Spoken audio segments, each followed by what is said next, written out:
Upshot, Oldie World Disc Golf's podcast about the latest in the disc golf world. I'm the editor, Charlie Eisenhood. Joining me is Josh Mansfield. It is Thursday, April 6th, and we're getting ready for another Elite Series event this weekend. We've had a little time off. Everybody's had a little bit of a break. Some pros have been going home. Some have been playing some A-tiers.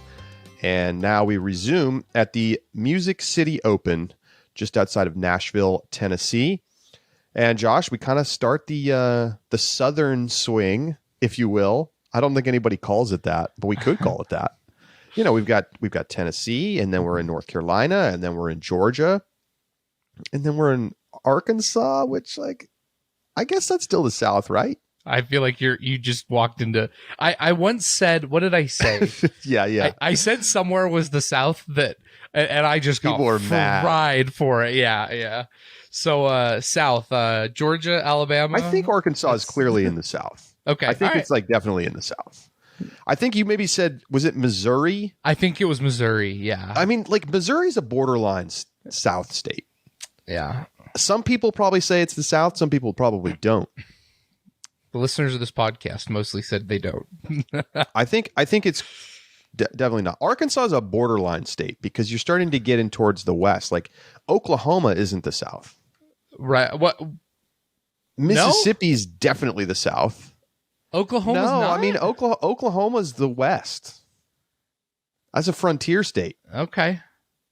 I guess my understanding of Eastern United States is not great. I mean, it's kind of funny because Texas probably could be considered the South, even though Oklahoma, very close by, is not. Here's the question. Can we just use the SEC as the official, you are a part of the South or not? If you have a school in the SEC, you get to be a part of the South. I mean, I definitely think it's at least a good option. Well, University of Arkansas is in the SEC. In the SEC? Yes, all sir. Right. That's all I need to know. That's all I need to know. There are there's some Texas is also in the SEC. That is or true. Like Texas schools. Yeah. It's A&M and maybe that's it. I think this list I'm looking at is only A&M. But don't forget, they're adding Texas and Oklahoma in 2024. I guess Oklahoma's the South now. But the conferences are starting to become if you're part of the SEC, you're part of the South. Watch them add, like, I don't know, Notre Dame or something, just something completely away from the South. Congratulations. It's oh my gosh. Part of the South. That's your official title. I'm looking at a 538 article, and it's like, what percent of people identify the state as Southern? There are people in Pennsylvania who say it is the South. Now, I'm going to go ahead and just say that those people are clearly wrong. But yeah, it's interesting. Funny. Interesting. Okay, anyway. Yeah. Music City Open coming up. And we'll be playing at the Mill Ridge Park. Same course as last year. There are some changes that we will get into. Last year's winners, Josh, Chris Dickerson and Missy Gannon. Now, but I want to point out, this was a silver last year. Mm-hmm. This is one of the few silver events that we have seen go from silver to the Elite Series. Well, we'll go from Elite Series to silver back to the Elite Series. Well, that's a good point because this was an NT in 2021. Correct. And then it was downgraded upon the merger of the National Tour and the DGBT, and now it has been re-upgraded. What do you make of all that, by the way? The downgrading of National Tour events? The downgrading and then the upgrading. I think it was pretty appropriate because when you look at kind of remember, go back to what was the critique of National Tour events, right? It's that the tournament infrastructure wasn't as high quality as the Pro Tour events.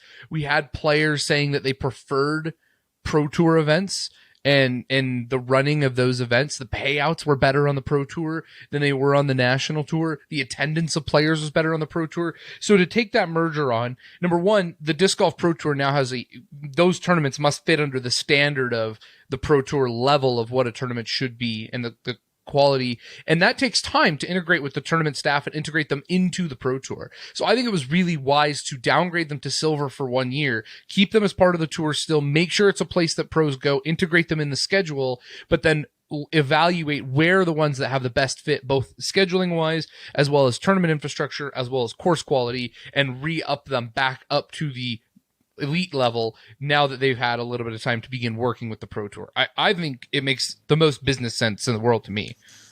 As a reminder, the tournaments on the National Tour in 2021 in the final year was Texas State's, DDO, Masters Cup, Beaver State Fling, which was canceled, Delaware Disc Golf Challenge, and Music City Open. So Texas State's was an Elite Series for 1 year and then was downgraded to silver this year. DDO has remained an Elite Series stop.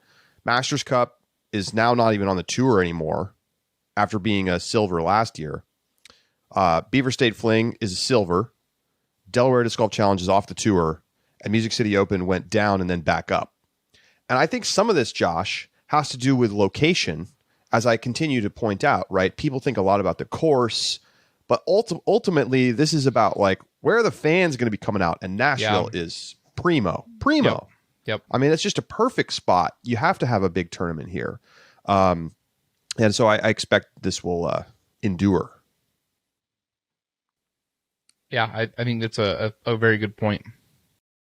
So let's talk a little bit about some things about this course. So Missy Gannon, again, won last year, Chris Dickerson, and not a full slate of pros. You know, on the FPO side, no Paige, no Kristen, no Katrina. It was still an interesting tournament. Missy Gannon outplayed a lot of very good players. Kat Mertz finished in second. Remember, this was a time of the year where Kat Mertz was really breaking out. Chris Dickerson able to win against definitely strong competition, but still, missing some of the top guys. No Calvin Heimberg, no Paul Macbeth. He beat Adam Hammis by 3 strokes. So this year we have a basically full field. Kristen's actually going to be back from Europe. So she just popped over to Estonia and is coming right back, getting those frequent flyer miles going. And so pretty much everybody's going to be there. Now, some question marks still for some players. Valerie Mondahano is still not, she's still currently registered. We always have to say this. Currently registered, but haven't heard any indication that she is going to play. Ricky Wysocki posted earlier this week on social media suggesting that he wasn't going to play, but he is also still registered. And we're going to get a chance to talk to him in 10 minutes about what's going on with him and whether he's going to play this weekend. It may be a game time decision. So he'll join us in just a little bit. But Josh, otherwise we've kind of got the shape of the tour at this point. This is the last Elite Series stop before Champions Cup. What do you expect to see? I'm hoping, and what I'm really looking for are 2 things here. Number 1, I want to see top players come into form as they start making their way to Champions Cup. That includes the likes of Paul Macbeth, Eagle McMahon, and then hopefully Ricky gets to play.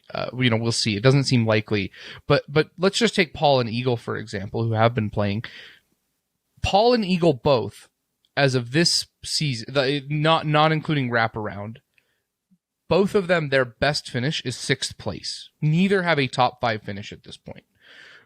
And we've, kind of tempered a little bit the panic, right? Oh no, like what's going on with Paul, and talked about the fact that he still really could be successful at Champions Cup.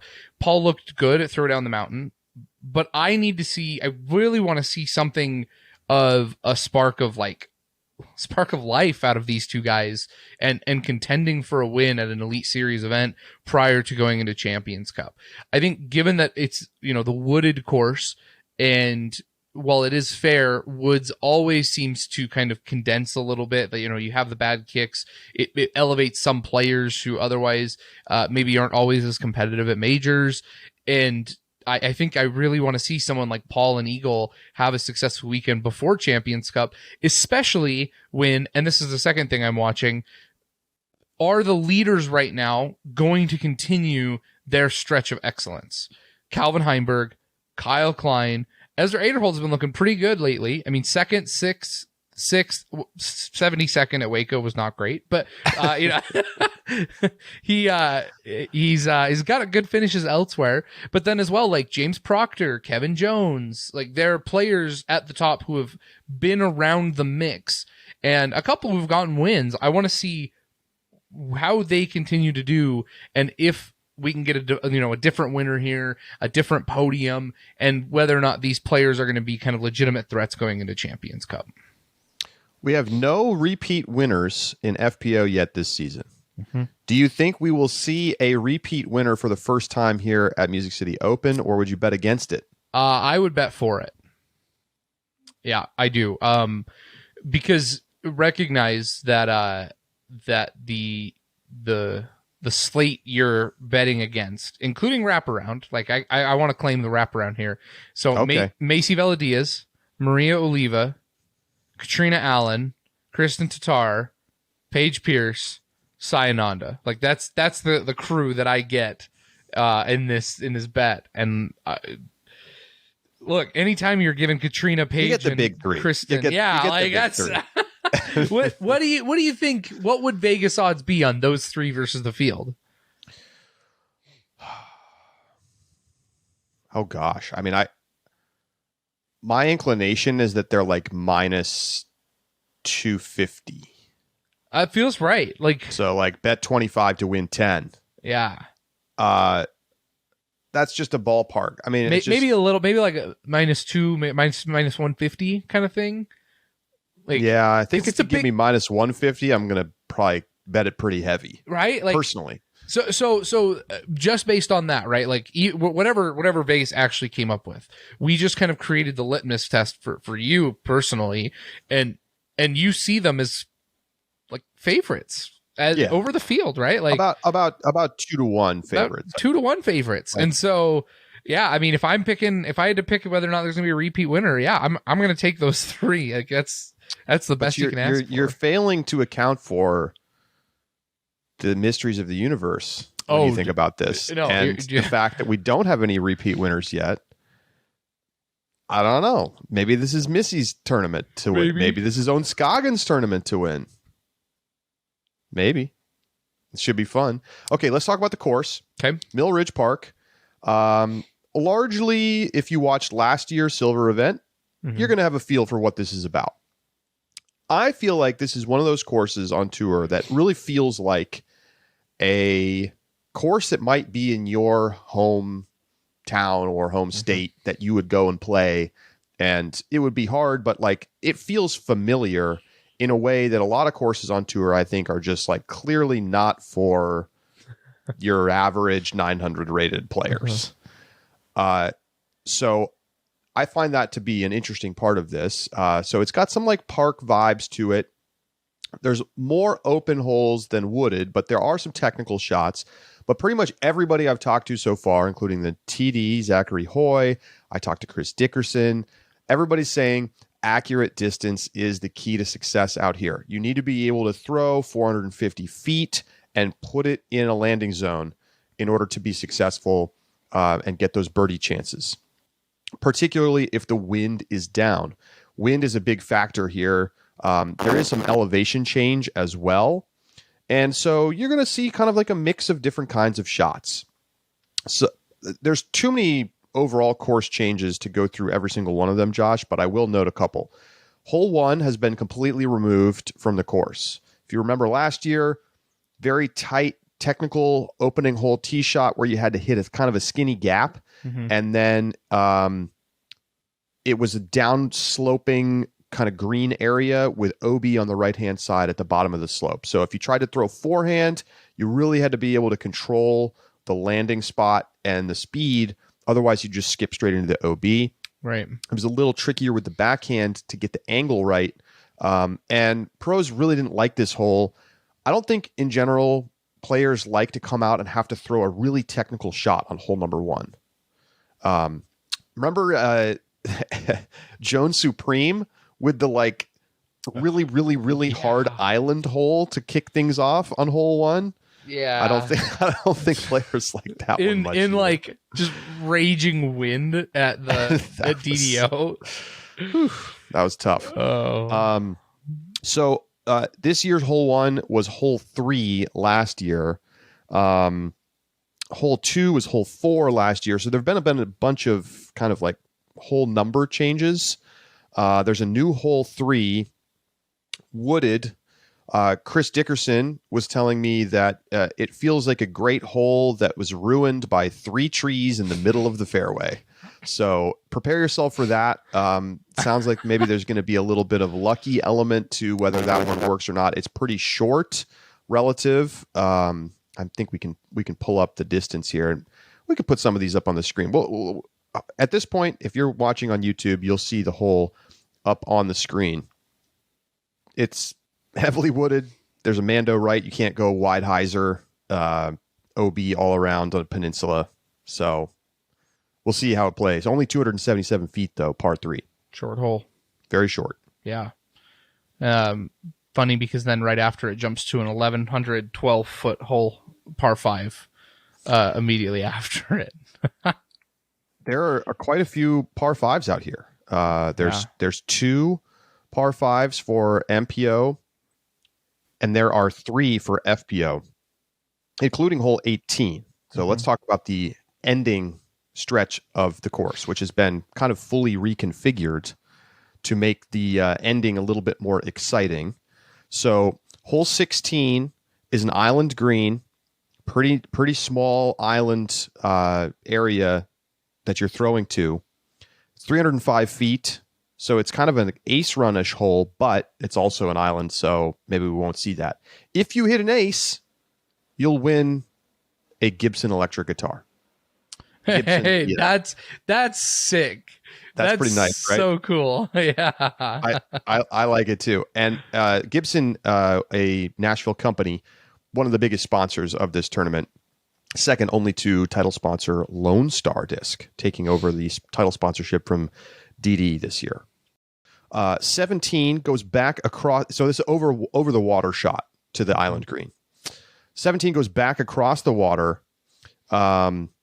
And it's not technically an island hole, but it is a like circular inbounds area with OB all around. So it's going to look like an island hole, but the difference is if you like go in the water, you don't go to a drop zone, you go to the edge of the shore. So you could lay up and have a shorter shot from, kind of the edge of the water to the green, or you could try to shoot it from the tee. It's about a 350 foot forehand shot, would be kind of the ideal attacking shot. And then 18 is the former hole 2, playing to basically close by where the MPO pin was last year. They've moved it out a little bit more into the open. It's a par 4 for MPO and a par 5 for FPO. Goal being to get a little bit more scoring separation. It's over 740 feet.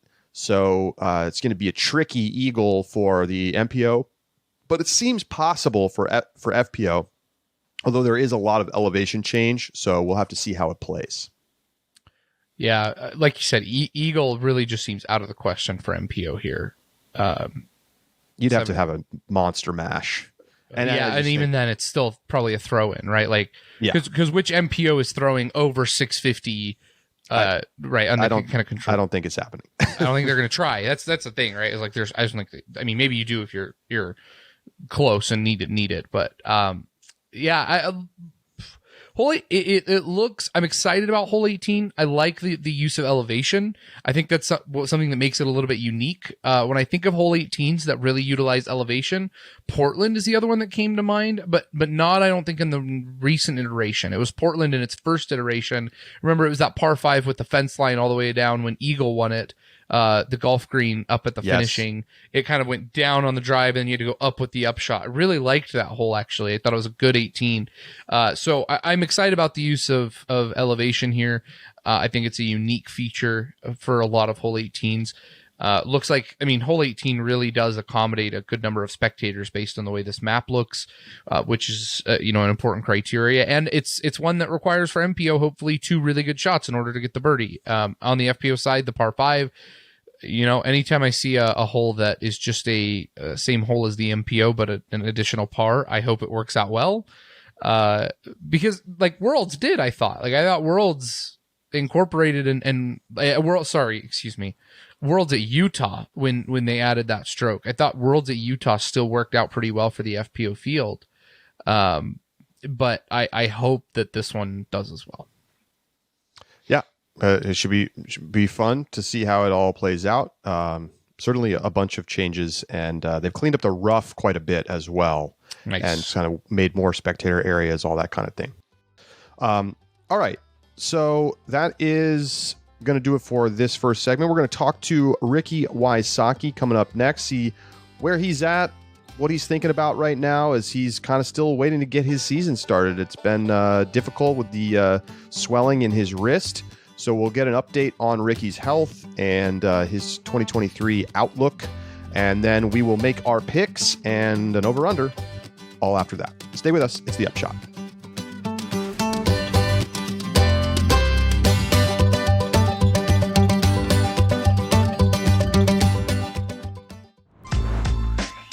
Pound's the best of the best. It's the quality, the craftsmanship, the vision for what a bag could be. Let's start from the beginning. I didn't choose Pound, I chose Levi. I trusted Levi to make the best bag possible. He's always trying to innovate. He wants it to be perfect. And I think he's the kind of guy that nothing's ever perfect. I trust the product, I trust the people behind the product. At this point, I don't think anyone's disputing that it's the best made bag.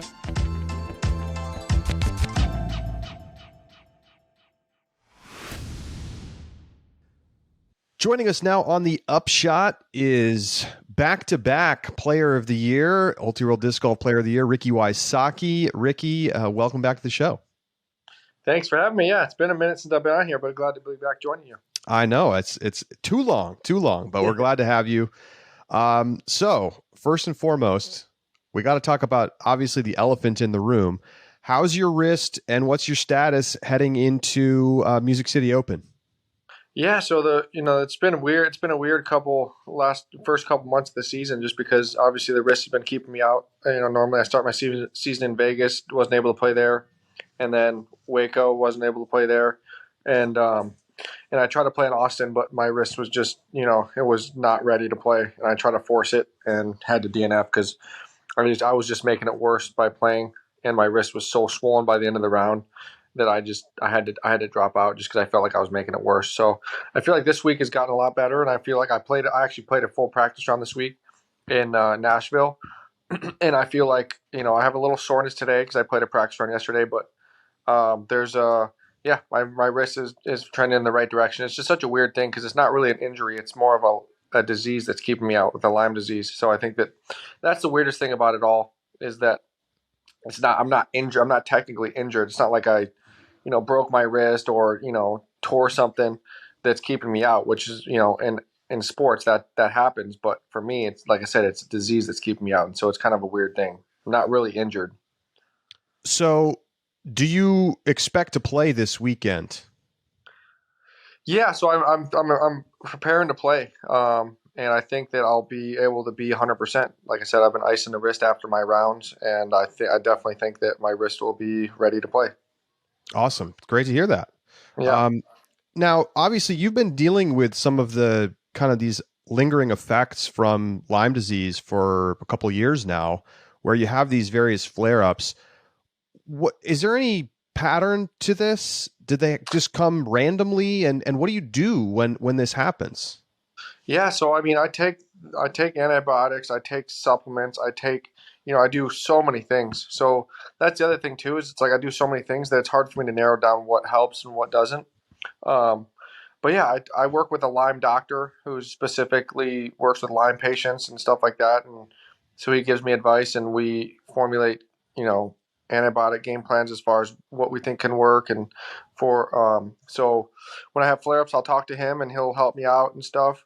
But it definitely seems very random, and that's a total bummer. But I take tons of supplements. I'm doing the antibiotics, I'm doing the supplements, I'm eating healthy, so I'm just doing so many things right. But it's just such a crazy disease that I can just flare up at pretty much any time. I think for me it could be some sort of stress that triggers it. It's kind of like an autoimmune thing to where certain things can trigger it, and then it starts attacking your joints, inflaming your joints. And for me, it's my wrist and my knee in the past is what's happened. So, when will you make a final decision about whether you're going to play this weekend? Is it going to be like literally on Friday morning before you're out? Yeah, I mean, it'll probably be like tomorrow. I'll know a lot more because I'm going to go play another practice round and try to play another practice round. And so tomorrow I'll probably make a final decision and either post that I'm playing or post that I'm not playing. So Gotcha. probably Thursday afternoon. It's worth noting we're recording this around 1:30 Eastern time on Wednesday. Okay. So I mean, has it been? I have to imagine this has been very frustrating for you because you're somebody who likes to play as many events as possible, go out there, be a grinder, and you haven't really been able to do anything yet this season. Yeah, it's been tough. It definitely has been tough. I mean, going into the off season, I put in lots of work and, I was working out a lot. My body felt really good. And then boom, right at the beginning of the All-Stars is when it all started. And I basically woke up and my wrist, there's no way I was throwing a disc. I couldn't even barely hold the disc because my wrist was so inflamed. And so, yeah, it's very depressing just having to sit here and not be able to perform and play. But I think it definitely makes me hungrier for when I do get out there. So missing all this time, I gotta come out strong and play well. And so I think that's gonna kind of light a fire under me and give me some motivation that maybe I didn't have if I was progressing through the season and just kind of going from tournament to tournament. So I'm excited to hopefully get back this week. And if I do, and if my wrist is ready, I'll be ready mentally. So I'm excited for that. What do you think about the season that we've seen so far while you've been on the sidelines? You've been watching taking notes on what other players are up to? Yeah, I mean, Calvin's been playing great. I mean, he's just so consistent, and he's clearly the best player in the world right now. It's as like I've always said, it's accumulation of multiple tournaments that determines the best player in the world. And if Calvin stays on this trend, he's just going to be the best player in the world. It doesn't, it is what it is. He's just playing so consistent week in and week out, and that's what it takes to be one of the best player in the world for a whole year, in my opinion. So, how do you think about that? Because, that's been you, right? The last couple of seasons, that's been you. You come out, you win pretty much every Player of the Year award there is last year. Do you still see yourself as number one? Yeah, I mean, it's a hard thing because I haven't even been able to test myself out there on the tour. So it's it's an answer I really can't answer until I do get back. I mean, I think that's just, it's something where, I can't, there's no way for any ranking system to rank me unless I'm playing. And, and I'm sure they got to drop me in rankings until I get back and then I can go prove myself again. So I think it's kind of just you gotta play with, you gotta rank people based on who's playing and you can't really rank people if they're not playing. So Calvin, is playing and he's winning a lot of tournaments. And when he's not winning, he's right there in the top 3, top 4. So, there's that. You can't deny that. It's been a great season for him so far. No question. Yeah.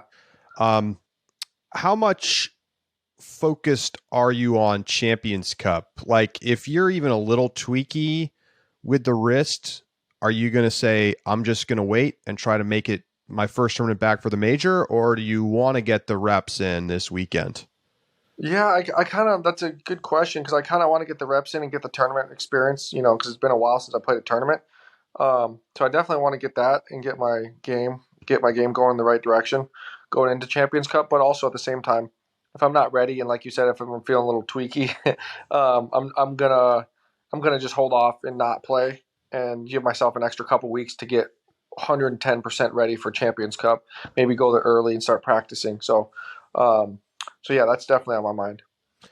Are you concerned at all that this flare-up has lasted as long as it has? It seems like this one has been a little bit more of a problem than some of the last few times you've had this happen. Yeah, I mean, it's definitely lasted longer, and it's something to where it's definitely, for me, it's definitely tough to deal with. But it's just something that, I could go, the Lyme disease is so crazy. I could go, after this flare-up, I could go 10 years and not have a flare-up. It's totally random. Or I could go 2 months and have another one.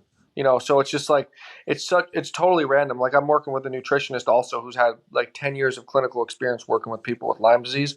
He's never had a flare-up in 10 years. So I'm trying to follow his protocol, same thing he's doing to kind of mitigate the flare-ups and stuff. And so that's kind of reassuring knowing that he's been through it and had success with the protocol that I'm on as far as the diet, the supplements, and all the other stuff that I'm doing. I want to ask you about dynamic discs. And of course, the big news a couple weeks ago that they are being acquired by House of Discs and going, full trilogy, if you will. How does that, what do you think about that? And does it affect you in any way that that's happening? Yeah, I mean, that's kind of a totally separate category than what from a player side. That's totally on the business side. And I'm sure it some way affects me, but, I don't really dive too deep into that. But I'm sure on the back end, it's helping in some ways. I really haven't even talked to them too much about it, so I can't give too much insight just because I haven't really, like I said, I haven't really paid too much attention to it. I think that's the first time that's really happened in disc golf, though. So I mean, that might be, in a certain way, that's probably a good thing if there's people at that caliber of investors that are willing to invest in disc golf. That's probably a good thing. That means our sport's getting somewhere, and they really see the value in companies like Trilogy or Dynamic Disc and all that. So I think that, just from, my first thought, I think that that's hopefully a good sign of what's to come in future investing in the sport.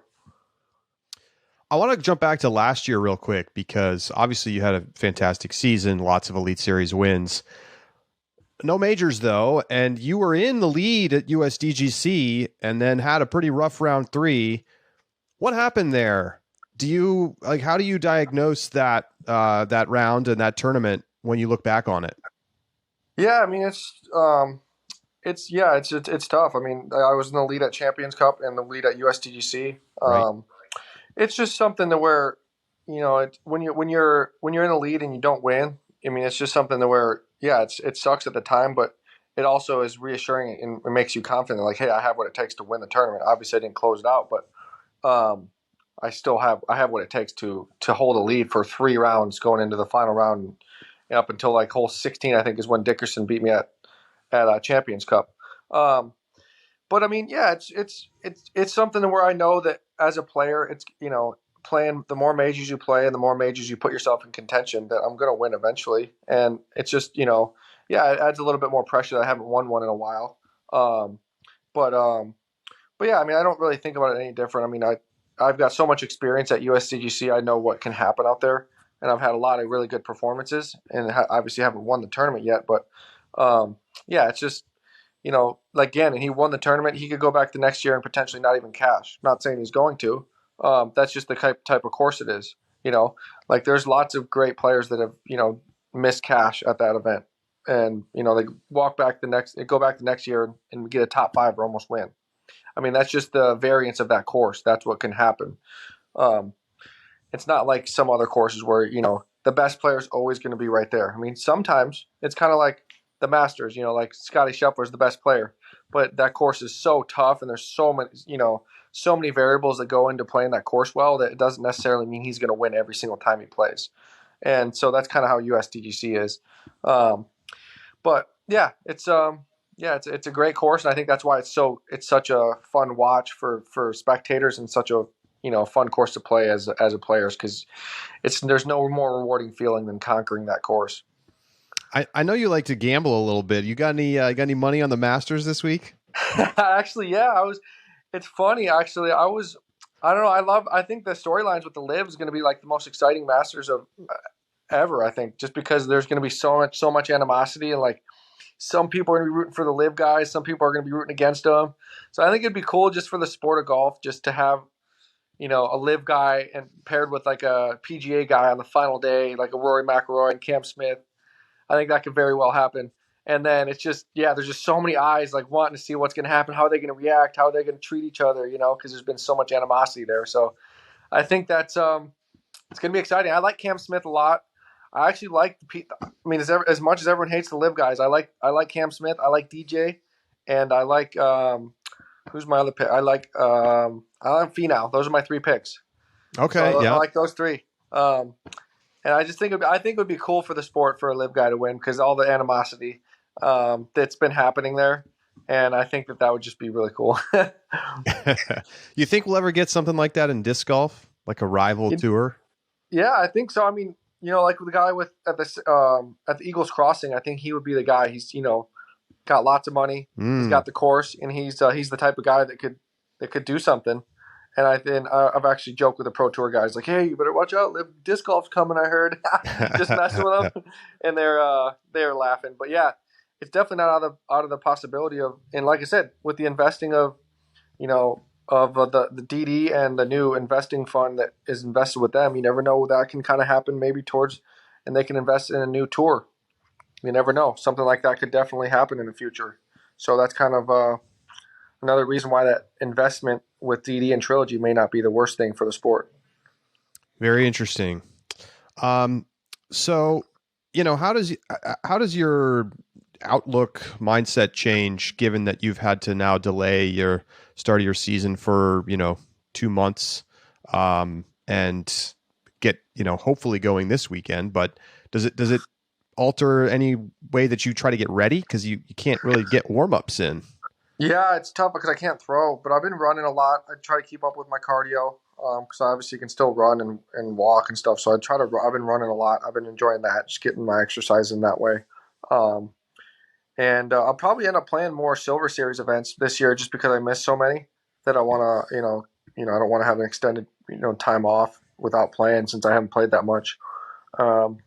So yeah, I'll be playing probably a little more Silver Series. If I feel good this week, I might end up playing there's a Silver Series in Marion, North Carolina, where the college disc golf championships are.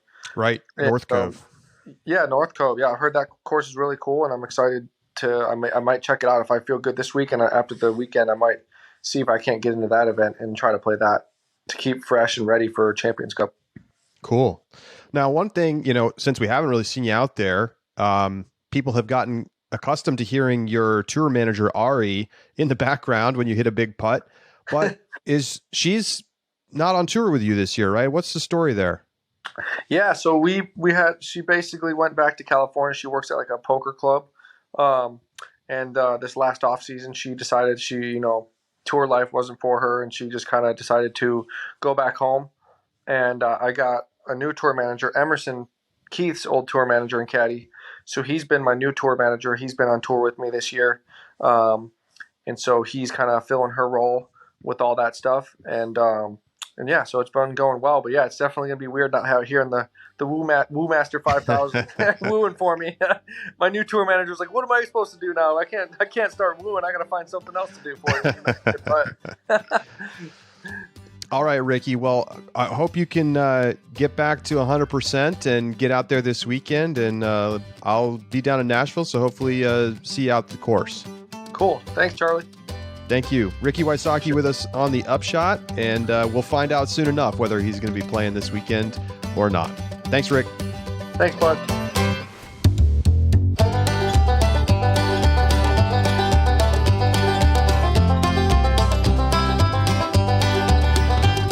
Welcome back to the Upshot.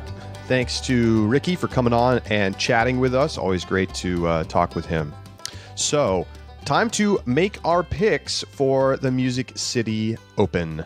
Josh, I think I went first last week, so you're up. Why don't we start an MPO this week? All right. Sounds good to me.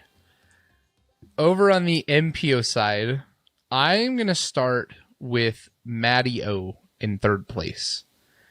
Okay. There's a couple. He's been heating up a little bit. He has, and there's a couple things that kind of go into this thought process, right?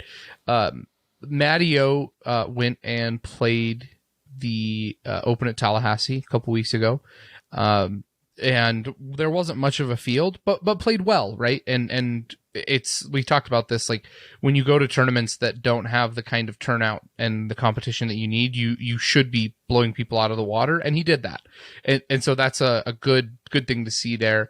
The other thing, as you move south, there are a couple players that you feel good about, and Matty O is one of them. He always talks about how excited he is to be in the South, and Matty O is one who feels like he feeds from the kind of energy and atmosphere that surround the tournament that he's at. And so being able to move towards Nashville feels like a Matty O opportunity. So I got Matty O in the 3 spot. The number 2 spot, I have Kev Jones. I think there's a couple things going for Kevin here. Number 1, the accurate distance that Chris highlighted is something that I think Kevin is really strong at. But the second side is he also has a really strong forehand backhand combo, and I think that's going to bode well for him here at this course. I like his ability to scramble in the holes that are technical, but also to be able to attack pins in a way that I think people with limited forehands are going to have a little bit more of a struggle with. And so I've got Kevin Jones in my second place, but my number one, my winner, Calvin Heimberg. It feels hard to pick against a guy whose record is 1-3-3-1 right now, especially when the name of the game is who can throw golf lines 450 feet, with complete accuracy. Like, meet my friend Calvin. Like that describes Calvin's golf game. And so I also think he demonstrates a really strong control over wind, and it doesn't affect his game quite like it affects others. And to the same extent, he has really good and strong angle control. So whether it's windy or not, I like Calvin Heimberg. The only knock that I worry about is the lack of the forehand here for Calvin. But I think that he's going to have the skills to overcome it this weekend. Yeah, I mean, does he have a weakness on the forehand at this point? I mean, maybe it's not as good as his backhand, but like, I feel like Calvin's been picking it up quite a bit on that side. And you're right. Yeah, absolutely. He's dialed. I mean, I how can anyone argue with picking Calvin right now? But he's not going to win them all, Josh. He's not going to win them all. Okay, so I'm not taking him. I'm going to put him in my third place spot. Okay. So I can't say he's not going to podium right now. He just looks too good, and his putting's been too good, and he's just all around been the best player. So I'm putting him on the podium, and I will not be surprised if he wins. In the 2 spot, I've got Chris Dickerson. Chris has said it many times. He gets a good feeling when he's playing in Tennessee. He's back in his home state. This is exactly the time last year when he picked it up and started playing good. And then what did he do? He went on and he won Champions Cup. Yes. Okay. People forget that. He won a major last year. He did win a major. And he's a multi-time major winner. His best string of play started here at Music City Open, continued through to Jonesboro. He was great in the South. So I'm sticking with that. I'm not going to pick him to win, but I mean, he could. He showed us last year that he's got all the tools to win out here, but there's a lot more good players in the field. So, and he's been a little off to start the year. He did tell me, I will mention this. He said he was having some issues with his form that was kind of clipping his distance a little bit. He figured it out. It was like a reach back issue. He feels like now he's got his full distance back and he's feeling better about things after kind of like a slow start to the season. But again, this is literally what we saw last year. Yeah. In my number 1 spot, I've got Paul McBeth. You know, I feel like I'm going to keep picking McBeth, and I'm just going to continue to lose points the whole season. But I loved what I saw from him at Throwdown the Mountain. I feel like this is the right kind of course for him to be super successful on. And I just think that McBeth is going to get a little sick of. I mean, he hasn't top 5 yet, Josh. You just said that earlier. That is crazy. He is not. There's no way that he's good. He's good with that. And I think we're going to see him actually like show up and play well this weekend for the first time. I mean, it's just too many weird bogeys. Stop with the weird bogeys. So that's my MPO. FPO side, I'm going to go with last year's champion Missy Gannon in my 3rd place spot. Okay. I'd love to see Missy pull this one down against a full field. That'd be pretty sweet. But go ahead. Yeah, I would say she didn't have the tournament rating last year that inspires that. Yeah. Okay. Yeah. We were talking about this earlier. Yeah. She averaged in the like 960s or 70s, and to win on tour these days, you pretty much have to average 985 or better. A lot of times you got to be over 990. And we haven't seen it yet this season, but plenty of times last year, 1,000 plus on the event. So I think she's going to have to shoot better than last year to win. In the 2 spot, I've got Kristen Tatar. I think Kristen still needs some time to get right. I mean, I don't know. Like, I guess you could talk yourself into saying that going home for a little bit is going to like be the thing that rights the ship, but I don't know if that's. Until I see it, I don't know that I feel like I can really pick her to win. It's just, I already tried that. It didn't work. In the 1 spot, I'm going to go with Katrina Allen. Katrina feels like the perfect player for this course. Hmm. Technical shots, accurate distance. Kristen certainly has a case for this as well, but there's just been too many like missed putts, weird shots, just hasn't been dialed. Katrina has already showed us this year that she's looking pretty darn good, and I think this is a good spot for her. She's won this tournament a couple times in the past, back in the A-tier days, so I think we'll feel good about coming to Tennessee, and so that's my FPO podium. Josh, who you got? All right, in my third place, I have Owen Scoggins. I don't think this. I was looking at the kind of the MPO or FPO map, and unlike MPO, I don't think there are quite as many holes that are going to demand the same kind of distance as on the FPO side. There are a few more holes. There are some holes that are going to require it, without a doubt. But there are also, you have the 277 hole, par 3. You've got a 270 on hole 11, par 3. 305 hole 16, 315 hole 14, right? So there are some I think that are lesser, and on the long ones, I think Owen's forehand is going to give her the opportunity to make up distance over a field and players who maybe don't have quite the same forehand. So there is still going to be a need for distance, and I think my picks are going to reflect that on my first two picks. But all in all, Owen has proved us, one, she can hang on any course, but two, this course that kind of blends the technicality and the distance, I think actually gives Owen a little bit more of an edge up than other courses where the distance is a really important prerequisite. My second place, Ella Hansen. Now, for those of you who looked at last year's results, you may look at this Ella Hansen pick and go, you're a little crazy, Josh. And I hear you. I hear why you're saying that. 11 over last year. 17 11 over off the win, Josh. Correct. But did you know that on holes 17 and 18 through 3 rounds, Ella Hansen was 11 over par? Just on those 2 holes. Just on those 2 holes. On 2 holes, 11 over par. Yikes. She took a 9 on hole 18 last year. I think I remember on that. The third round. That was a par 3. 6 over par. Yeah. 6 over par on 1 hole. So 11 over par is not great, but she gave up 9 of those strokes, 9 of those strokes on 17 and 18 in round 3. So I think that is a little bit incorrect in terms of the representation of how Ella did. She had tied for the second most birdies in the field at that event last year. So she can get the birdies, she can access those holes. And I think with a changed 17-18 finishing stretch, it kind of gives her a fresh look to get a new look at this course. And so I think she's been playing really well. She showed us at Waco that she can compete on wooded courses and with technicality. And so I've got Ella Hansen to take my 2 spot, but my number one spot, Kristen Tatar. I'm doing it again. And look, here's what I'm going to say. I'll tell you right now.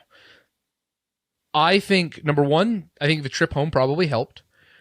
But I am probably going to pick Kristen Tatar through the rest of Champions Cup. At that point, if she still does not look sharp, I will probably reevaluate. But tell me that Kristen couldn't just flip a switch and all of a sudden go back to Kristen form. Yeah, I mean, all she has to do is start putting. And putting's not even the worst. It's scramble, right? Her upshots just need to get a little bit cleaner. But she leads the tour in fairway hits. She still has. I mean, it's still Kristen Tatar.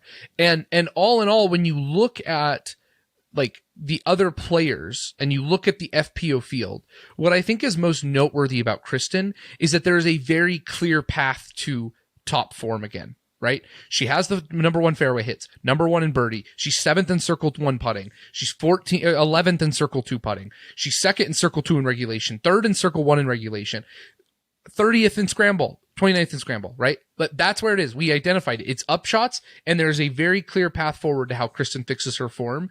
I don't feel like that is the case with other players as much. And if Kristen fixes that one thing, I mean, watch out. Why she could do exactly what she did last year. It's hard to argue with any of that. I mean, just I haven't seen it yet.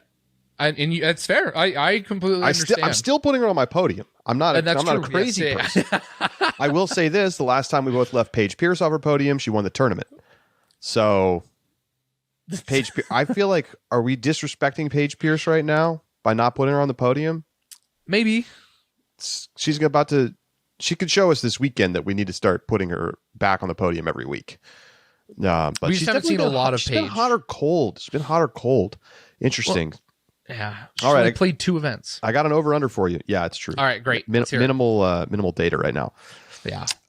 This is a non-traditional over-under. Great. Over-under Jonesboro. Wait. Sorry, Matt. Let's back that up real quick. You heard what I said. What tournament are we at again? Over-under Jonesboro. Okay, Jonesboro. For Valerie Mondahano's return to the tour. Okay. All right. Like, I want to sit here and like pretend like this is a hard choice for me.